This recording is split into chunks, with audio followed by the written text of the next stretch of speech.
አንድ ክርስቲያን ጌታ ኢየሱስን ከተቀበለ በኋላ በአጋንንታዊ ስርዓት ውስጥ እንዴት ሊገባ ይችላል የሚል የብዙ ሰዎች ጥያቄ ነው። በእናንተ ጥያቄ መሰረት ይህን ትምህርት የምንማር ይሆናል። እንግዲህ አንድ ክርስቲያን እንዴት በእግዚአብሔር ቤት ውስጥ እየተመላለሰ እያመለከ እየዘመረ እየጸለየ እንዴት አጋንንት ሊኖርበት ይችላል የሚል ጥያቄ በብዙ ሰዎች ዘንድ አለ። አማኝ ነው፣ ይጸልያል፣ እንዲሁም ደግሞ በልሳን ሁሉ ይናገራል፣ ግን ውስጡ ጨለማ የአጋንንት ስራ አለበት። አጋንንት ስርዓት እንዴት ውስጡ ሊኖር ይችላል? አማኝ ከሆነ እንዴት አጋንንት ሊይዘው ይችላል የሚል ጥያቄ አለ። አንዳንዱ በኃጢአት ስርዓት ውስጥ ነው፣ አንዳንዱ በሱስ ስርዓት ውስጥ ነው፣ አንዳንዱ ከቤተሰቡ በሚወረወር የዘር ማንዘር መርገም ውስጥ ሆኖ ነው ጌታን ሊቀበል የሚችለው። ስለዚህ የዛለታ ኪዳን የሚገባለት ኪዳን ከገባ በኋላ ጌታን ከተቀበለ በኋላ ለሰውየው ስለ ነፃ መውጣት በኃይል እየተቃወሙ በኃይል ነፃ እንዲወጣ መጸለይ መቻል አለበት። ዓለምን ክጃለሁ፣ ሰይጣንን ክጃለሁ ብሎ ቃል ከገባ በኋላ ማንኛውም ከሱ ጋራ ሲከተሉት የነበሩ አብረውት የነበሩ እንዲሁም ደግሞ እሱን ሲያስጨንቁ የነበሩ ኃጢአት ቢሆኑ የጨለማ አሰራር ቢሆን በጌታ በኢየሱስ ስም ኃይል ተጸልዮለት ነፃ መውጣት አለበት። የዛን ዕለት ነፃ የማይወጣ ከሆነ ክርስትናው ክርስትና ሳይሆን ሃይማኖት ልምምድ ሆኖበት ይቀጥላል ማለት ነው። ሰላም፣ እንዴት ናችሁ? በመላው ዓለም የምትገኙ ቅዱሳን ወንድማችሁ ነቢይ ማራናታ ሽመልስ ነኝ። ዛሬም ትምህርታችን ከእናንተ ጋር ቀጥሏል። በዛሬ ክፍለ ጊዜያችን የምናየው አንድ ክርስቲያን እንዴት አጋንንት ሊኖርበት ይችላል። አንድ ክርስቲያን ጌታ ኢየሱስን ከተቀበለ በኋላ በአጋንንታዊ ስርዓት ውስጥ እንዴት ሊገባ ይችላል የሚል የብዙ ሰዎች ጥያቄ ነው። በእናንተ ጥያቄ መሰረት ይህን ትምህርት የምንማር ይሆናል። ጌታ ኢየሱስ የተባረከ ይሁን። በባለፉ ትምህርቶች እንደተባረካችሁ ተስፋ አደርጋለሁኝ። ጌታ ይባረክ። እንግዲህ አንድ ክርስቲያን እንዴት በእግዚአብሔር ቤት ውስጥ እየተመላለሰ እያመለከ እየዘመረ እየጸለየ እንዴት አጋንንት ሊኖርበት ይችላል የሚል ጥያቄ በብዙ ሰዎች ዘንድ አለ። አማኝ ነው፣ ይጸልያል፣ እንዲሁም ደግሞ በልሳን ሁሉ ይናገራል፣ ግን ውስጡ ጨለማ የአጋንንት ስራ አለበት። ከአጋንንት ስርዓት እንዴት ውስጡ ሊኖር ይችላል? አማኝ ከሆነ እንዴት አጋንንት ሊይዘው ይችላል የሚል ጥያቄ አለ። የመጀመሪያውና ዋነኛው ነገር አንድ ክርስቲያን በውስጡ አጋንንት ሊኖርበት የሚችለው ጌታ ኢየሱስን በሚቀበልበት ጊዜ ጌታ ኢየሱስን በሚቀበልበት ሰዓት ዓለምን፣ ሰይጣንን፣ ራሴን ክጃለሁ ብሎ ከጌታ ጋር ኪዳን በሚያደርግበት ሰዓት ያ ሰው ወዲያውኑ የኃይል ጸሎት የማይጸለይለት ከሆነ ስለ ነፃ መውጣት የማይጸለይለት ከሆነ ምክንያቱም ጌታን በሚቀበልበት ሰዓት መቀበሉ በፊት በብዙ የጨለማ ስርዓት ውስጥ ሆኖ ነው ሊመጣ የሚችለው። አንዳንዱ በኃጢአት ስርዓት ውስጥ ነው፣ አንዳንዱ በሱስ ስርዓት ውስጥ ነው፣ አንዳንዱ ከቤተሰቡ በሚወረወር የዘር ማንዘር መርገም ውስጥ ሆኖ ነው ጌታን ሊቀበል የሚችለው። ስለዚህ የዛለታ ኪዳን የሚገባለት ኪዳን ከገባ በኋላ ጌታን ከተቀበለ በኋላ ለሰውየው ስለ ነፃ መውጣት በኃይል እየተቃወሙ በኃይል ነፃ እንዲወጣ መጸለይ መቻል አለበት። የማይጸለይለት ከሆነ የዛን ዕለት ጌታን ተቀብሎ እንደ ማንኛውም ሃይማኖተኛ ሰው በቤተ ክርስቲያን ውስጥ ሊመላለስ ይችላል፣ ሊመጣ ይችላል፣ ሊዘምር ይችላል። ነገር ግን ይዛች ጋራ ጌታን ከተቀበለበት ሰዓት ጀምሮ የጨለማን ኪዳን አፍርሰን መጸለይ አለብን። ዓለምን ክጃለሁ፣ ሰይጣንን ክጃለሁ ብሎ ቃል ከገባ በኋላ ማንኛውም ከሱ ጋራ ሲከተሉት የነበሩ አብረውት የነበሩ እንዲሁም ደግሞ እሱን ሲያስጨንቁ የነበሩ ኃጢአት ቢሆኑ የጨለማ አሰራር ቢሆን በጌታ በኢየሱስ ስም ኃይል ተጸልዮለት ነፃ መውጣት አለበት። የዛን ዕለት ነፃ የማይወጣ ከሆነ ክርስትናው ክርስትና ሳይሆን ሃይማኖት ልምምድ ሆኖበት ይቀጥላል ማለት ነው። የዛን ዕለት ለዛ ነው የኢየሱስ ስም ኃይል አለው። በአጋንንቶች ላይ ኃይል አለው፣ በበሽታ ላይ ኃይል አለው፣ በጥያቄዎቻችን ላይ ኃይል አለው። የኢየሱስ ስም የአጋንንቶችን ያንቀጠቅጣል። በምድርም በሰማይም ከምድርም በታች ሁሉ ስልጣን አለው ይሄ ስም። ይህንን ስም እየጠራን ሰውየው ነፃ እንዲወጣ የዛን ቀን የኃይል ጸሎት ያስፈልገዋል። የኃይል ጸሎት ካልተጸለየለት አብሮት በውስጡ መንፈሱ ተሸሽጎ ይቆይና በውስጡ ያለው ያ መንፈስ ነፃ እንዳይወጣ ያደርገዋል። ስለዚህ እሁድም ይመጣል ፕሮግራም፣ የደህንነት ትምህርትም ይጀምራል፣ ይጠመቃል፣ ሌሎችም ነገሮችን ሊያደርግ ይችላል። ነገር ግን ውስጡ የተቀመጠው ያ ስፕሪት ነፃ እስካልወጣ ድረስ ሰውየው ክርስቲያን ነው ማለትም አይቻልም። ቢኮዝ በውስጡ የተቀመጠ የጨለማ አሰራር አለ። አብዛኛው ሰዎች ሲጸለይላቸው በአጋንንት ስርዓት ውስጥ ኖረው ከአጋንንት ስርዓት ውስጥ ነፃ ሳይወጡ ሳይፈወሱ ጌታን ተቀበልኩ ብሎ ይመላለሳሉ። በውስጣቸው ያለው ያ አጋንንት ግን እድሜ ልካቸውን ያሰቃያቸዋል። እድሜ ልካቸውን ባሪያ አድርገው ይገዛቸዋል። ስለዚህ ክርስቲያን በውስጡ አጋንንት ሊኖር የሚችለው ጌታን የተቀበለ ቀን ነፃ ካልወጣ፣ ነፃ ከወጣ በፍጹም አብሮት ሊኖር አይችልም።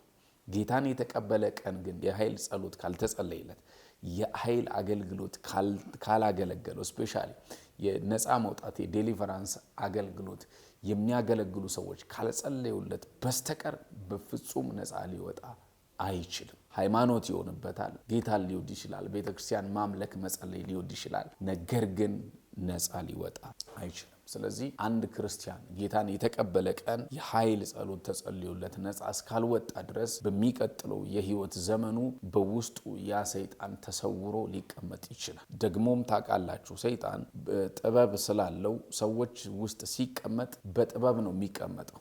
ሰው የሚቀመጥበትን የሚቆይበትን መንገድ ራሱ ያመቻቻል እና ፊዚካሊ ሰውየው እኔ ነፃ ነኝ ምንም ነገር የለብኝም ብሎ ሊያወራ ይችላል። ነገር ግን በውስጡ ሊቀመጥ ይችላል። የመጀመሪያው ነገር ጌታን ሲቀበሉ ሰዎች ማድረግ ያለባችሁ የኃይል ጸሎት እንዲጸለይላቸው፣ ስፔሻሊ ደግሞ በነፃ መውጣት የዲዘርኒንግ መንፈስ ያለባቸው ነፃ በመውጣት አገልግሎት የሚያገለግሉ ሰዎች እንዲጸልዩላቸው ማድረግ መቻል አለብን። ስለዚህ ጌታን የሚቀበል ሰዓት ላይ የዛን ቀን የማይጸለይለት ከሆነ በእስራት ውስጥ ሆኖ አብሮ ሊቀጥል ይችላል። ሁለተኛው ክርስቲያን እንዴት አጋንንት ሊኖርበት ይችላል ካላችሁኝ፣ መንፈሳዊ ሰው ካልሆነ ሃይማኖተኛ ከሆነ። ክርስትናና ሃይማኖተኝነት ይለያል። ክርስቲያን የሆኑ ሰዎች የክርስቶስ ሕይወት ተካፋዮች ናቸው። የዘላለም ሕይወት አግኚዎች ናቸው። የተስፋይቱን ምድር ወራሾች ናቸው። ክርስቲያን የሆኑ ሰዎች ከክርስቶስ ጋር ህብረት ያላቸው ሰዎች ናቸው። ሃይማኖተኛ የሆኑ ሰዎች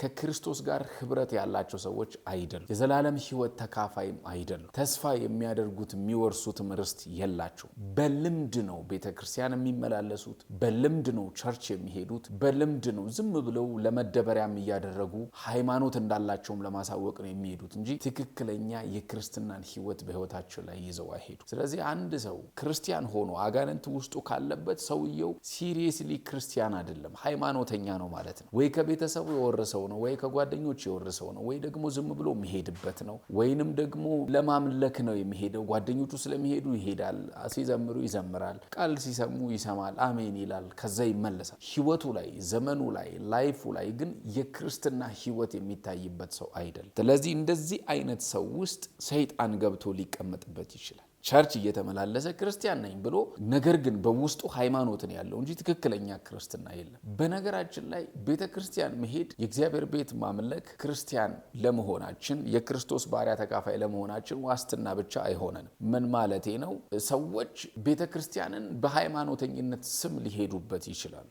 ሊዘምሩ ይችላሉ፣ ሊጸልዩ ይችላሉ፣ ቃል ሊያነቡ ይችላሉ፣ ማስታወሻ ይዘው ከፊት ቁጭ ብለው በጣም የሚገርም ትምህርት ነው ብለው ሊወስዱ ይችላሉ። ነገር ግን ክርስትናን የማይኖሩት ከሆነ የክርስትና ህይወት ላያቸው ላይ ከሌለ ሃይማኖተኞች ይሆናል። ቤተሰባቸው እናት አባታቸው ጌታ ኢየሱስን ሊያውቁ ይችላሉ፣ በእነሱ አማካኝነት ሊያውቁ ይችላሉ። ሃይማኖት ከሆነ አንድ ሰው ላይ ክርስትና ሰይጣን ሊኖርበት ይችላል። ስለዚህ ሃይማኖተኞች ስለሆኑ ናቸው ብዙ ሰዎች ቤተክርስቲያን ውስጥ መጥተው በጌታ ቤት 20 ዓመቴ ነው ይላሉ፣ 15 ዓመቴ ነው ይላሉ። ከላያቸው ላይ ግን አጋንንት ጮሆ ይወጣል። በጌታ ቤት አገልጋይ ነኝ ይላሉ፣ በጌታ ቤት የሆነ ዘማሪ ነኝ ወይ ሰባኪ ነኝ ይላሉ። ከላያቸው ላይ ግን የጨለመው ዓለም ነቅሎ ይወጣል። ለምንድን ነው ካላችሁኝ፣ ክርስትናን ሳይሆን እየኖሩ ያሉት ሃይማኖትን እያንጸባረቁ ስለሆነ። ሁለተኛው ይሄ ነው። ሶስተኛው እንዴት ነው አንድ ክርስቲያን አጋንንት በውስጡ ሊኖርበት የሚችለው ካላችሁኝ፣ በኃጢአት ልምምድ ውስጥ ከሆነ። አንድ ሰው ጌታ ኢየሱስን እንደ ግል አዳኝ አድርጎ ከተቀበለ በኋላ የእግዚአብሔር ልጅ ከሆነ በኋላ ሰውየው በቤተ ክርስቲያን በህይወቱ በሚያደርጋቸው በማንኛውም እንቅስቃሴያቸው በኃጢአት ልምምድ ውስጥ የሚንቀሳቀስ ከሆነ በዛ ሰው ላይ አጋንንት ሊገባበት ይችላል። በነገራችን ላይ አጋንንት ስርዓት ውስጥ የሚገቡ ሰዎች አንደኛው ሰይጣን በኃይል ከሚጠቀምበት መሳሪያው አንዱና ዋነኛው ኃጢአት ነው። ኃጢአትን ተገን በማድረግ ሰይጣን ወደ ሰዎች ህይወት ውስጥ ይገባል። የኃጢአትን በር አክሰስ ሲያገኝ ወደ ሰዎች ህይወት ውስጥ ይገባል። ሰው ሊደክም ይችላል። እዚህ ጋር ማስተዋል ያለባችሁ ሰው ሊደክም ይችላል፣ በኃጢአት ውስጥ ሊሆን ይችላል። ኦኬ ይነሳል፣ መንፈስ ቅዱስ ይወቅሰዋል፣ ንስሐ ይገባል። እኔ እሱን አይደለም ብለው ኮንቲኒስሊ የኃጢአት ልምምድ ውስጥ የሚሆን ከሆነ አንድ አማኝ ወደዳችሁም ጠላችሁም ሰይጣን ወደ ህይወቱ እየገባ ነው ያለው። በደንብ ስሙኝ። በጣም ኃጢአት እየሰራችሁ በሄዳችሁ ቁጥር ሰይጣንን ቤተሰብ ነው የምታደርጉት። እደግመዋለሁ። በጣም ኃጢአት እየሰራችሁ በሄዳችሁ ቁጥር ሰይጣንን ፋሚሊ ነው የምታደርጉት፣ ቤተሰብ ነው የምታደርጉት። የኃጢአት ልምምድ ውስጥ እየተለማመዳችሁ በሄዳችሁ ቁጥር ሰይጣን የናንተ ቤተሰብ ይሆናል። ቤተሰብ ከናንተ ቤት እንደማይለይ አብሯችሁ እንደሚኖር፣ ማታም ስትመጡ እንደምታገኙት፣ ጠዋትም ስትነሱ አብሯችሁ እንዳለ ደሴም በኃጢአት የህይወት ጎዳና ውስጥ እየሄዳችሁ ባላችሁ ቁጥር ሰይጣንን የቤተሰብ አባል አድርጋችሁን ወደ ህይወታችሁ የምትጋብዙት።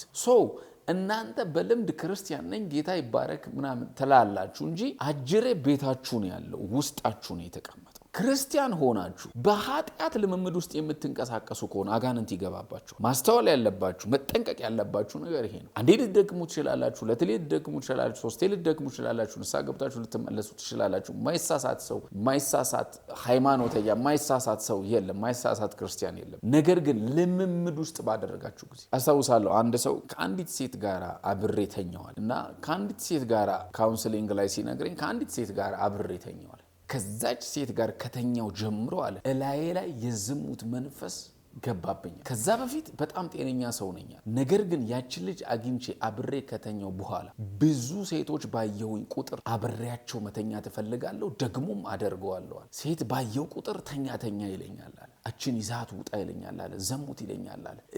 በጣም ዝሙተኛ ሆንኩ አለ። ጤነኛ የነበርኩ ሰውዬ አለ ከሷ ጋር ከተኛው ቀን ጊዜ ጀምሮ ኃጢአተኛ መሆን ጀመርኩ እና ሴት ሳይ አልችልም አለ። ከዛ ጌታ ኢየሱስ ውስጡ የነበረውን የዝሙት መንፈስ አስወጣው፣ እየጮኸ ወጣለት። ይሄ ሰው ክርስቲያን ነበር፣ በጌታ ቤት የሚመላለስ ቸርች መሄድ ሰው ነው። ምን ልላችሁ ፈልጌ ነው፣ ሰይጣን ክርስቲያን ውስጥ እንዴት ሊቀመጥ ይችላል ካላችሁኝ፣ በኃጢአት ልምምድ ውስጥ ከሆኑ የዝሙት መንፈስ ገብቶ ውስጣቸው ይቀመጣል፣ ሰይጣን ይገባል። ሁለተኛ የሌብነትን መንፈስ ደሴም እንዲህ ነው። በነገራችሁ ልክ መስረቅ ስትጀምሩ ትንሽ ነገር እየሰረቃችሁ ስትሄዱ ወደ ትልቅ ነገር ይወስዳቸዋል። ሌባ እየሆናችሁ በመጣችሁ ቁጥር ውስጣችሁ የሌብነት መንፈስ ነው እንጂ የሚቀመጠው መንፈስ ቅዱስ አይቀመጥም። በመሰረቱ በአንድ አማኝ ውስጥ አንድ ነገር ነው ሊኖር የሚችለው።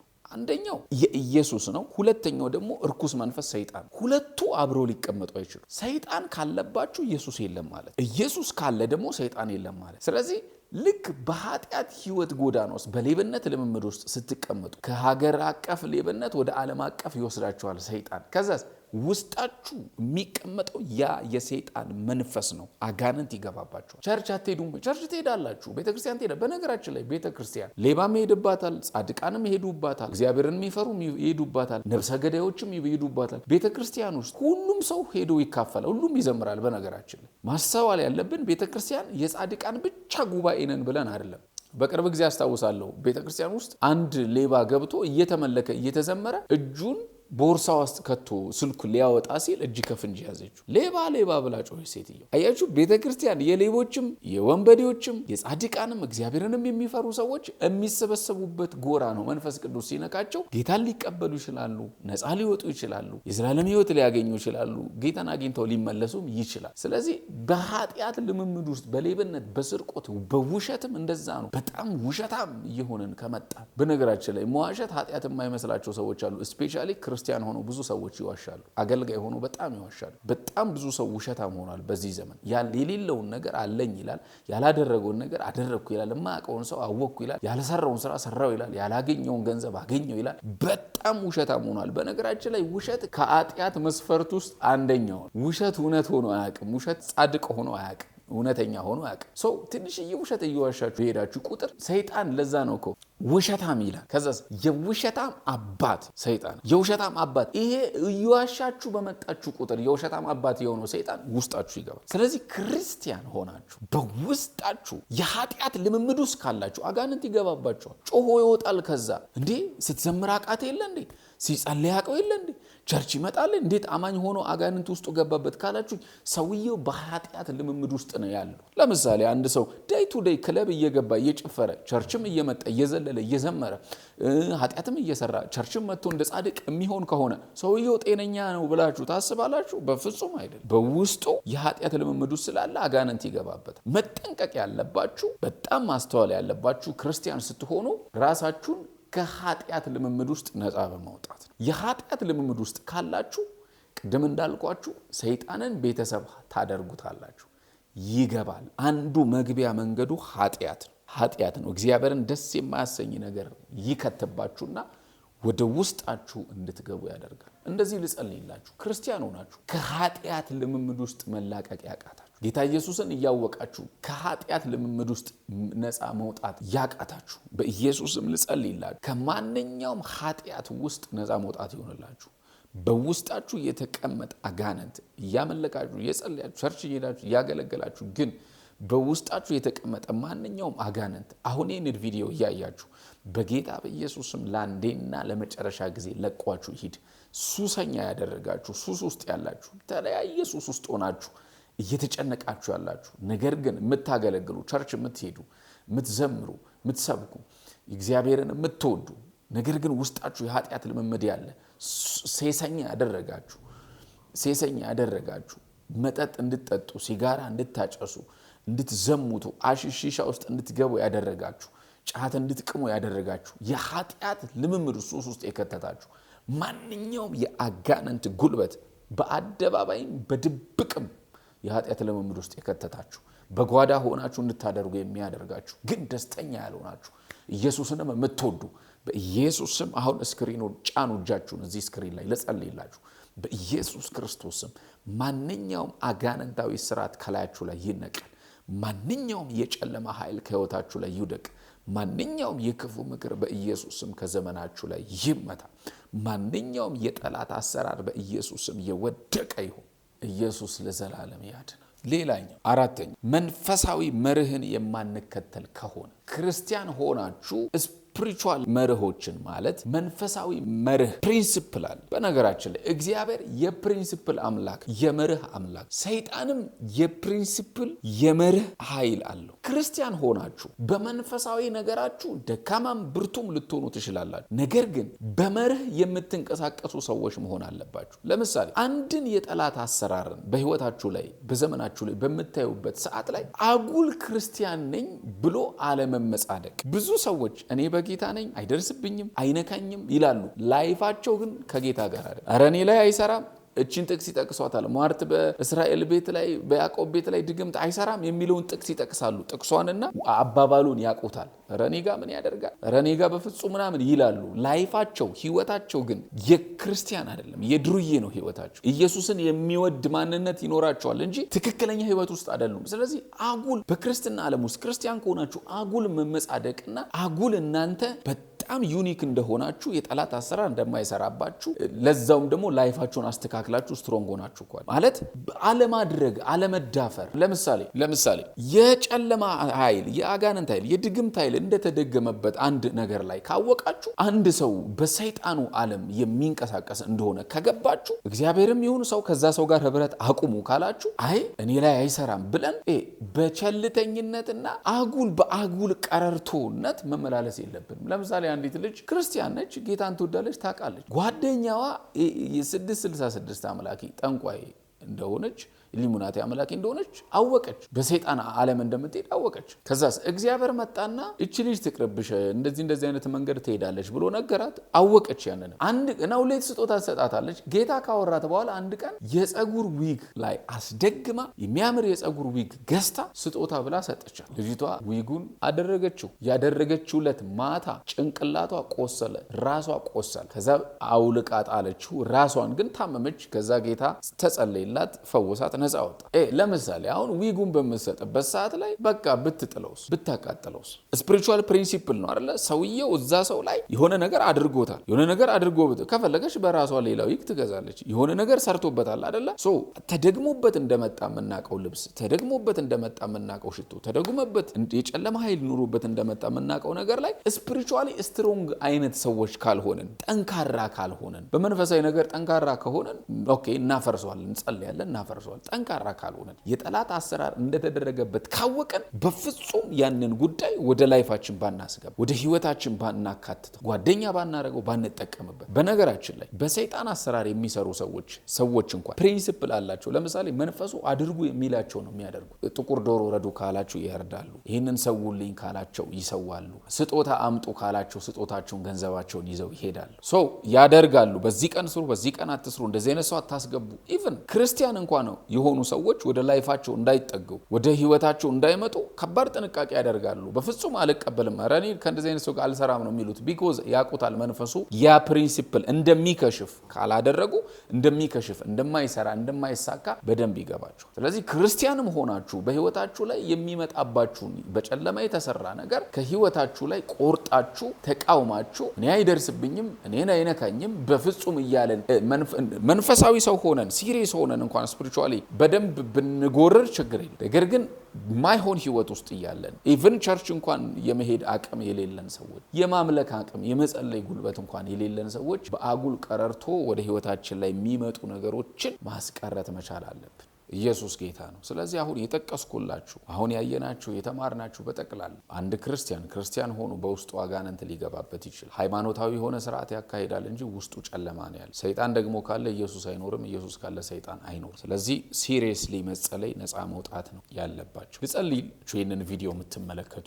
አሁን ከተማርናችሁ ትምህርቶች እንኳን ራሳችሁን ሆናችሁ ያገኛችሁት ልጸልይላችሁ በናዝሬቱ ጌታ በኢየሱስ በመላው ዓለም ሆነው የሚከታተሉ ይህንን ቪዲዮ ለሚያዩ ጸልይላችኋል። መለኮታዊ ክንድህ በህይወታቸው ላይ ይገለጥ። ማንኛውም ተግዳሮት በውስጣቸው ያለ ቸርች እየተመላለሱ ቤተክርስቲያን እየሄዱ በጌታ በኢየሱስ እጸልያለሁኝ ቤተክርስቲያን እየሄዱ እየጸለዩ እንኳን ነገር ግን እስራት ውስጣቸው ያለ ፊል የሚያደርጉት በኢየሱስም የአጋንንት ፍላጻ ከህይወታቸው ላይ ተመታ ይሁን። በኢየሱስም ከዘመናቸው ላይ ተመታ ይሁን። በጌታ በኢየሱስም ነፃ እንዲወጡ ጸልያለሁ። በመላው ዓለም ሆነው ይሄንን የሚከታተሉ አረብ ሀገር፣ አውሮፓ፣ አሜሪካ፣ ካናዳ፣ ሳውዝ አፍሪካ፣ ኢትዮጵያ ላሉ በኢየሱስ ክርስቶስ መለኮታዊ ክንድህ ይገለጥ። ነፃ ይውጡ። የሞት አዋጅ፣ የበሽታ አዋጅ፣ አስጨናቂ መናፍስ ከውስጣቸው ይውደቅ። በኢየሱስም ጸለይኩኝ፣ አሜን። ሼር አድርጉት። ይህንን ዩቲዩብ ቻናል ደግሞ ሰብስክራይብ አድርጉ። ለሌሎች ይህንን ትምህርት ላኩላቸው። ተባረኩ። በአገልግሎታችን እየተባረካችሁ እንደሆነ እናምናለን። የሚለቀቁ ቪዲዮዎች ቶሎ እንዲደርሳችሁ ሰብስክራይብ፣ ሼር ያድርጉ። እንዲሁም ከካሜራ ውጪ በነብይ ማራናት አገልግሎት በግል ጸሎት ለምትፈልጉ በእነዚህ ስልክ ቁጥሮች ይደውሉ። በ0901 91010 ወይም በ0960 61 64 65 ይደውሉ። የተአምራት ቀኔ ነው።